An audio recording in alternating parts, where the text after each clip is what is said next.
Bienvenue à la baie des Champs chez Juliette et Yves Debien. Vous êtes dans le Poitou, à Sèvres-en-Saumon, une exploitation de polyculture élevage.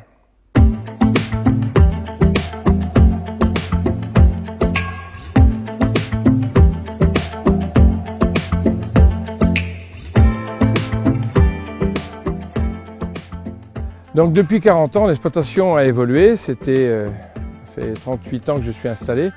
L'exploitation a évolué avec un troupeau laitier au départ et des petits cochons toujours. Et le maïs a toujours été au centre de l'alimentation de nos animaux. Avant sur les bovins laits, après sur les cochons. Et forcément, en 40 ans, les pratiques ont fondamentalement bougé et évolué. Ensuite, depuis 25 ans, on a entrepris une agriculture dite de conservation, c'est-à-dire qu'il n'y avait pas un seul terrain qui était nu l'hiver. L'irrigation a évolué forcément en 35 ans. On a baissé de près de 30% les volumes d'eau que l'on met aujourd'hui sur les maïs. Les choix variétaux nous ont aidés énormément. On a des maïs aujourd'hui qui sont beaucoup plus résistants à la sécheresse qu'ils ne l'étaient. La sélection variétale a fait des progrès énormes. Et d'autre part, nous, aujourd'hui, la porosité, ce que je vous parlais tout à l'heure de mes composts, de mon digestat, de la matière organique qu'on ramène dans le sol, permet de stocker, que notre sol soit une éponge et garde cette flotte et qu'il puisse la redistribuer à un même moment où la plante en aura besoin. Donc voilà le début de la pratique. Et ensuite, on a travaillé avec des sondes pour mesurer l'eau qui restait dans le sol, etc. On a mis un peu de technicité dans tout ça.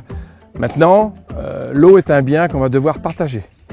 Je suis près d'une grande ville et donc là, on arrive sur des restrictions d'usage de l'eau. L'eau doit servir aux humains d'abord, aux animaux ensuite, et ensuite aux plantes. C'est la suite et l'ordre logique.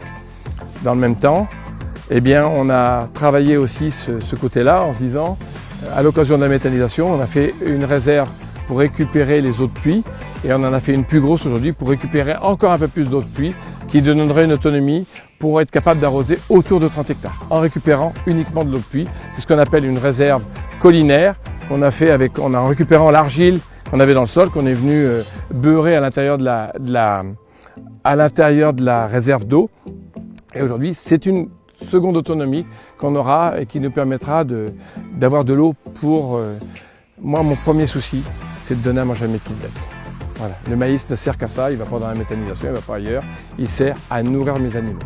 La partie phytosanitaire a été raisonnée de la même façon.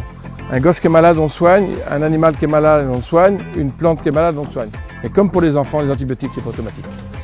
Donc dans la gestion de nos phytos, on a diminué de l'ordre de 25 à 30% également, tout simplement parce que nos couverts végétaux, vous savez, quand je vous disais tout à l'heure, une plante meurt, une autre prend sa place. Lorsqu'on a un couvert, un tapis d'herbe, les mauvaises herbes viennent pas prendre. Il n'y a pas la possibilité pour les mauvaises graines parce qu'il y a toujours ce couvert végétal qui est dessous.